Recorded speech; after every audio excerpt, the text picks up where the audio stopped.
The transcript recovered from the Voreth Dominion Command vessel Unyielding Verdict was flagged as corrupted 17 times before any analyst agreed to read it in full. Not because of data degradation. The file was pristine. Every word was exactly where it was supposed to be. The flagging happened because the analysts who opened it kept stopping at the same line, the one where Fleet Commander Soren Vahel asked the human prisoner to identify herself, and then closing the document without explanation. When supervisors pressed them for reasons, most said only that they needed a moment. A few transferred to different departments. One retired. The line itself was not violent. It contained no tactical information, no weapon specifications, no coordinates. The human's answer was, by any measurable standard, a single sentence. What made analysts stop reading was not what she said. It was what happened in the 47 hours that followed. No one who has read the full transcript refers to it casually. They refer to it the way you might refer to an accident you witnessed but didn't cause, something that changed the architecture of what you consider possible. Her name was Marin Solis. That much is agreed upon. That is almost the only thing about her that anyone agrees upon. The Unyielding Verdict was the largest warship the Voreth Dominion had ever constructed. This is not hyperbole or nationalist pride. It is a recorded engineering fact. 7 kilometers long, crew of 41,000, capable of sustained orbital bombardment for 6 planetary rotations without resupply. The Dominion had built it specifically for this engagement, the final suppression of the human colony cluster in the Outer Reach, a collection of 11 worlds so strategically inconvenient and culturally inexplicable that the Dominion High Assembly had debated their elimination for 4 standard years before concluding that the humans simply did not understand what they were being asked to accept. The humans had been offered integration, then subordinate status, then tributary classification. They had declined each arrangement with what the Dominion's cultural interpreters described as a pattern of non-standard refusal signaling that lacks internal consistency. The interpreters were not wrong. The humans' reasons for refusing kept changing. The first time, they said it was about sovereignty. The second time, several colony leaders said it was about identity. A third delegation, which arrived unannounced and apparently spoke only for themselves, said it was about something that translated roughly as what we are allowed to become. The Dominion had not understood what that meant. They had decided it didn't matter. The Unyielding Verdict was the translation of that decision into physical form. By the time Marin Solis was brought aboard as a prisoner, the fleet had already eliminated 8 of the 11 colonies. The remaining 3 had gone silent in a way that the Dominion's sensor arrays could not fully interpret, not destroyed, not surrendering, not broadcasting any distress signal. Just present, in a way that Soren Vahel's tactical officers described variously as waiting, positioning, or from one junior analyst whose note was later redacted, watching. Marin had been recovered from a destroyed vessel, a human-like courier, the kind of ship so small the Dominion barely categorized it as military. It had been running dark without shields, which was why it had survived as long as it did. When they caught it, it wasn't fleeing. The navigator's log, recovered later, showed it had been moving in a direction that made no tactical sense given the positions of the human colonies, the Dominion fleet, and any reasonable escape route. It had been moving toward the Unyielding Verdict, not away, toward. The prisoner was placed in a containment cell on the command tier and assigned a translation interface and 2 guards. The guards later reported that she slept for 6 hours immediately upon arrival, which they found unsettling in ways they struggled to articulate. Not because sleep itself was unusual, prisoners exhibited many behaviors. It was the quality of the sleep. She was not exhausted. She was not sedated. She closed her eyes and went somewhere interior and left her body resting with complete practiced efficiency, the way something does when it has learned that sleep is a resource and resources are not wasted. When she woke, she asked for water. They gave it to her. She drank it slowly. She said nothing else for 11 hours. This was the first thing the Dominion misunderstood. Soren Vahel was, by all accounts, not a cruel commander. He was methodical. He had served 42 years and presided over 9 major annexation campaigns, all of which had concluded within projected timelines. He approached military command the way a physician approaches surgery, as a technical problem with a correct solution, solvable through proper application of knowledge and tools. He found cruelty inefficient. He also found it unnecessary. In his experience, intelligent species, when presented with sufficient force, made rational decisions in favor of survival. He entered the containment cell on the second day with a translator and 1 aide. He looked at Marin Solis for a moment before speaking.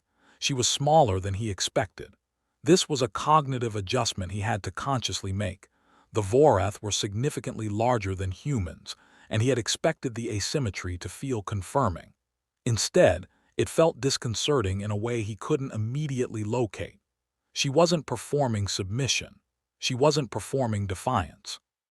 She was simply sitting cross-legged on the floor rather than using the provided furniture, watching him arrive with the mildly interested attention of someone observing weather through a window, something they have no particular feeling about, something they are simply tracking. He introduced himself with full title, as protocol required. He explained the situation with what he believed was appropriate clarity. 8 colonies eliminated, 3 remaining, her vessel's trajectory indicating she had come from the resistance coordination point, the futility of continued refusal, the mercy that would be extended to the surviving populations if cooperation was offered now. He had made this speech in various forms 9 times before. It had always worked eventually. Not always on the first day, but eventually. He asked her to identify herself, not her name, her role, her function within the resistance, what she was, what she represented, who had sent her and why. The translator rendered it exactly as he intended. Marin was quiet for a moment, not the silence of someone calculating a lie, not the silence of fear, something else. The silence of someone choosing which true thing to say from among many. Then she said, "I'm a memory keeper." Soren Vahel processed this. He asked the translator to confirm. The translator confirmed. He asked what a memory keeper was. She told him. Among humans, she explained, and here the translator's log shows a 6-second delay as it worked through the cultural context. A memory keeper was the person in a community whose specific role was to remember things that should not be forgotten. Not records, not archives, not documentation. Those were for institutions. A memory keeper was for things institutions didn't know how to hold, the stories of people who had died, the reason a particular decision had been made, the exact way something had felt during a moment that changed everything, the things that lived between official accounts, the things that were true but not written down, the things that could only be carried by a person who was willing to be changed by carrying them. Soren Vahel asked why such a function would exist when data systems could store information with perfect fidelity. Marin looked at him for a moment in a way that his aide later described as not impolite, but calibrated to make you feel you have asked a question that reveals something about you, she said. Because information isn't the same as memory. Memory changes who carries it. Data doesn't change anything. Memory makes you responsible for what you know. Soren Vahel did not understand this. He noted it as a cultural peculiarity of mild interest and moved on. He asked where the remaining colonies were. She said she didn't know their current positions. He asked what the Resistance's tactical plan was. She said she didn't know the specifics. He asked why she had flown toward his fleet rather than away from it. She said that was her job. He asked what that meant. She said she would explain in time. He took this as negotiation positioning. He offered her another opportunity to cooperate. She thanked him politely and said she was sure they'd talk again soon. He left. This was the second thing the Dominion misunderstood. Over the next 9 hours, the 3 remaining colonies moved, not away from the Dominion fleet. The sensor arrays caught them repositioning, which was expected. Withdrawal patterns under pursuit were well documented. What was not expected was the direction. They moved in a triangulated pattern that placed the unyielding verdict at the approximate geometric center of the triangle, not within weapon range, not signaling attack, simply surrounding, the way animals do not surround something they are afraid of, the way something surrounds something it is studying. Soren Vahel's tactical council debated this for 2 hours. The dominant theory was that the humans were positioning for a coordinated strike, and the formation was intended to divide targeting priorities. This was logical. This was what an intelligent military force would do. The council prepared countermeasures. What happened instead was nothing. For 6 hours, the colonies held position. Occasional transmissions left each colony, but not toward each other, and not toward the unyielding verdict, toward other coordinates. Deep space coordinates that the Dominion's navigation charts identified as empty. The analyst who first flagged this sent a query to the Tactical Council asking whether there might be unknown human vessels at those coordinates. The query was deprioritized.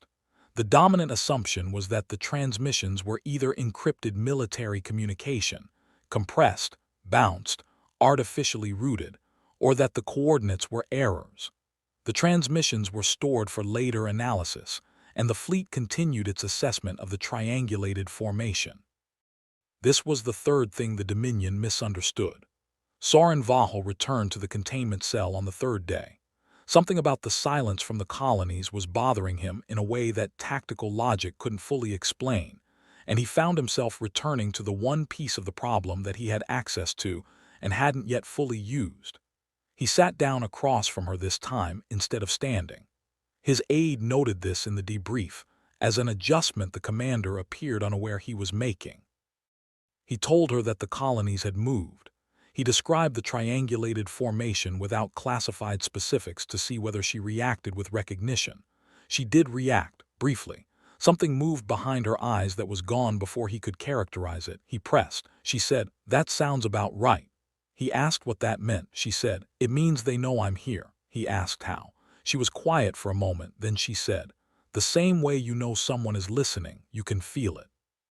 The silence changes quality.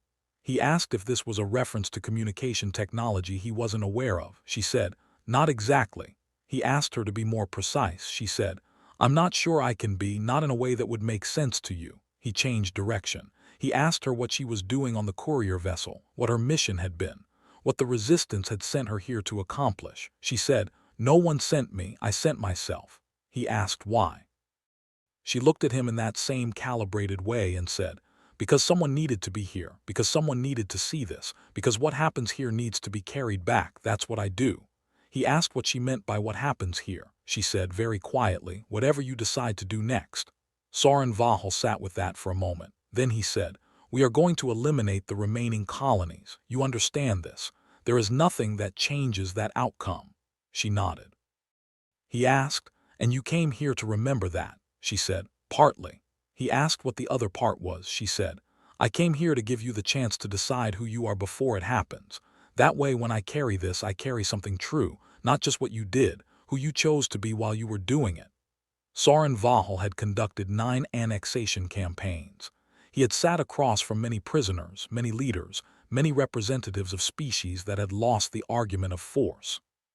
He had never felt until that moment that a prisoner was performing a function in his presence, not appealing to him, not threatening him, not bargaining, performing the role she had said she performed, watching, recording, making him responsible for what she was observing. He left the cell and did not return for 4 hours. His aide recorded that he walked to the observation deck and stood looking at the stars for an indeterminate period before resuming his duties.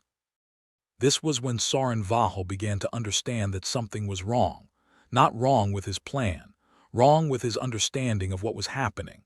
He could not have articulated what specifically he had misunderstood, but the feeling was there under everything, like a change in atmospheric pressure before a storm. On the 4th day, the first transmission arrived. It came from one of the deep space coordinates the colonies had been broadcasting toward. It was not encrypted. It was not a military signal. It was voice transmission, in a human dialect the translator identified as one of the older colonial languages, and what it said, when fully rendered, was a name, just a name, followed by a series of numbers that the tactical analysts initially classified as a ship registry. The name was not one the Dominion recognized. They ran it through their databases. Nothing. They cross-referenced it with captured human records. Nothing. They queried Marin through the intercom in her cell, asking if the name was militarily significant. She said it was personally significant. They asked whose name it was. She said, "Someone who died on the third colony, 8 days ago." The Tactical Council spent 30 minutes trying to determine why a dead person's name was being broadcast from deep space coordinates. The best theory they produced was that the coordinates were the location of a human vessel using a dead crew member's identity for transponder masking, a counterintelligence technique. This theory was filed. Countermeasures were assessed. 40 minutes later, a second transmission arrived from a different set of deep space coordinates. Another name, another set of numbers. By the end of the day, there had been 9 transmissions, each one a name, each from a different coordinate. None of the coordinates corresponding to any known vessel, asteroid, or object in the Dominion's charts. The analyst who had originally flagged the transmission stayed late. She ran the numbers, not the names, the numbers, the ones that had been classified as ship registries. She ran them through every classification system she had access to and found nothing. Then she ran them through astronomical coordinate converters on a hunch she couldn't explain. The numbers were dates. Specifically, they were dates combined with something else, something that took her 2 more hours to identify. They were memory coordinates. The numbers encoded not just when someone had died, but where they had been born, and in between those 2 data points, in the encoding of the number itself in the structure, a single compressed audio file. A voice, saying something. She played the first one. It was a human voice, a woman, elderly, speaking in a language the translator rendered haltingly. She was telling a specific story about a specific child on a specific morning on a colony world that no longer existed. The story was not strategic, not military, not relevant to anything the Dominion was concerned with. It was the story of a morning and a child, and the way light came through a particular window, and a meal that had been cooked, and a thing the child had said that had made the woman laugh. The analyst sat in her station for a long time after the playback ended. Then she went and found her supervisor and said that the humans were broadcasting memories. That someone had built a system. She couldn't determine how. She couldn't determine when. She couldn't determine by what mechanism, for transmitting human memories into deep space from the coordinates of dead people. That the Dominion had been firing on colonies for days, and the colonies had been, simultaneously, firing something else outward, into the dark. Into coordinates that corresponded to nothing on any chart, records that didn't rely on ships or servers or any infrastructure the Dominion could target. Her supervisor asked what the purpose was. The analyst said she didn't know. Then she said, "I think the purpose is that they can't be destroyed." Her supervisor was quiet for a long moment and then said, "Everything can be destroyed." The analyst said, "I know. I think they know that too. I think that's why they're doing this." Soren Vahel received the report. He read it twice. Then he returned to the containment cell for the 3rd time, and this time he did not sit. He stood and he looked at Marin Solis and he asked her one question. He asked, "How long have you been doing this?" She said, "Longer than you've known we exist." The room was quiet. He asked, "The transmissions, the coordinates, the memory broadcasts, this was planned before we arrived." She said, "This was planned for when something arrived. We didn't know when. We didn't know what. But we knew something would come eventually. Everything does." He asked, "Why?" She said, "Because we almost weren't remembered ourselves. Once, a long time ago on Earth, we had a century where so many of us were killed so systematically that entire peoples, entire languages, entire ways of understanding the world came within months or years of vanishing completely. And after that we made a decision as a species, imperfectly and slowly but genuinely, that being forgotten was a kind of second death. That the first death you can't prevent, but the second one you can fight the second one." Soren Vahel said nothing. She continued, "So wherever we go we build this, not to win a war, not as a weapon, as a record, so that if everything else fails, if you take everything, all of it, the people who lived here were here. They existed. They were someone specific. They had mornings and children and meals, and the light came through specific windows in specific ways, and that is permanent now. You can't unmake it. You cannot unknow it. You cannot reach into those coordinates and delete those voices. They're already in the dark. Soren Vahel stood very still for what his aide, waiting outside, measured as 4 minutes and 17 seconds. Then he said, "You came here to tell me this," she said. "I came here so that your choice would be witnessed. And so that you would know it was being witnessed. Those are different things. Surveillance is observation. Witnessing is responsibility. I'm not recording you for a court. I'm recording you so that whoever carries these memories later will know what a mind looks like when it realizes what it's decided." He said, "You expected to die here," she said. "I expected to be here. What happens after that is your decision. That's the point." For a long time, neither of them spoke. The ambient sounds of the ship filled the space, the deep mechanical respiration of a 7-kilometer vessel in idle combat configuration, 41,000 lives moving through corridors, the distant hum of weapons systems holding readiness. Then Soren Vahel asked, "What do you want from me?" And Marin Solis looked at him with something that was not triumph, not hope, not desperation, but something quieter and more devastating than any of those. Something like the face of someone who has already accepted loss and is now simply asking what the loss will mean. And she said, "I want you to decide who you are before you do this, because I'm going to remember it exactly. And the difference between a commander who knew and a commander who didn't know matters. Even if it doesn't change what happens, even if it changes nothing at all, it matters. What happened in the next 14 hours is reconstructed from the unyielding verdict's internal logs, cross-referenced with communication records, and the post-action reports filed by 17 separate officers. Soren Vahel called no counsel. He issued no orders for 12 of those 14 hours. He returned to the observation deck. He reviewed, personally, the files on each of the 8 destroyed colonies, not tactical assessments but population records, which his staff had never seen him request before. He accessed the memory transmission files and he listened to 3 of them in full. The transcripts of those sessions were never shared with his tactical council. In the 13th hour, he sent a communication to the 3 remaining colonies. It was not encrypted. It was broadcast on open frequencies. It did not offer surrender. It did not offer terms. It said, in the Dominion's primary language with simultaneous human translation, "Withdrawal will begin in 6 hours. This engagement is concluded." His second-in-command, Admiral Trell Sorve, entered his command chamber and asked for clarification. Soren Vahel said the engagement was concluded. Trell Sorve said the High Assembly had not authorized withdrawal. Soren Vahel said the High Assembly was not present. Trell Sorve said the remaining colonies posed a continued strategic risk. Soren Vahel said the remaining colonies posed a very specific kind of risk that he was no longer willing to navigate. Trell Sorve asked what kind of risk. Soren Vahel said, "The kind where winning is indistinguishable from losing." Trell Sorve did not understand this. He would later testify to the High Assembly's inquiry that he had assessed the commander as compromised by prisoner contact and had considered assuming command authority.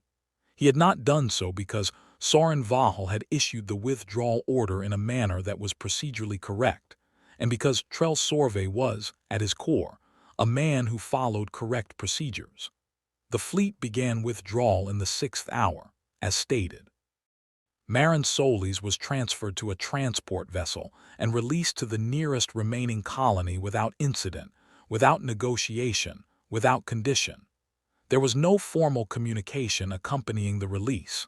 Just the transport, the airlock, the corridor between the unyielding verdict and the colonies receiving bay, and then she was through it.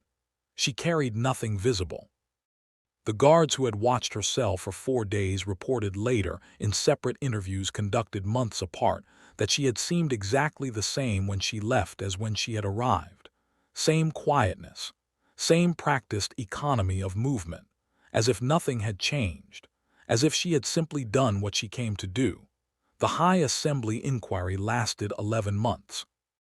Soren Vahel answered every question directly and without legal representation, which the inquiry board found procedurally unusual and personally unsettling. When asked why he had ordered withdrawal without authorization, he said he had reached a conclusion that the mission, as originally designed, had been based on an incomplete understanding of the target population. The inquiry board asked him to specify what had been misunderstood. He said, "We believed we were engaging a military and political resistance. We were engaging a memorial function. The resistance was not the primary activity. The remembering was the primary activity. The military resistance existed to give the memory project time to operate. We were never fighting soldiers. We were fighting archivists." The board asked if this changed the strategic calculus. He said, "It changed what winning would mean. A species that has specifically built infrastructure to outlast its own destruction is not a species that can be made to stop by destroying them. You would have to destroy the concept of being remembered.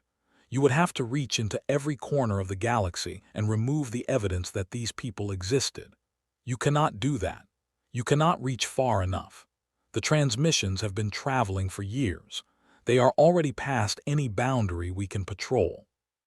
Somewhere in the dark, in coordinates we have no access to, there are already voices that cannot be silenced, and more were added with every colony we eliminated. We did not suppress a resistance. We populated the dark with memories of everyone we killed." The board was silent for a period that the transcript records as 42 seconds, an unusual duration in formal proceedings.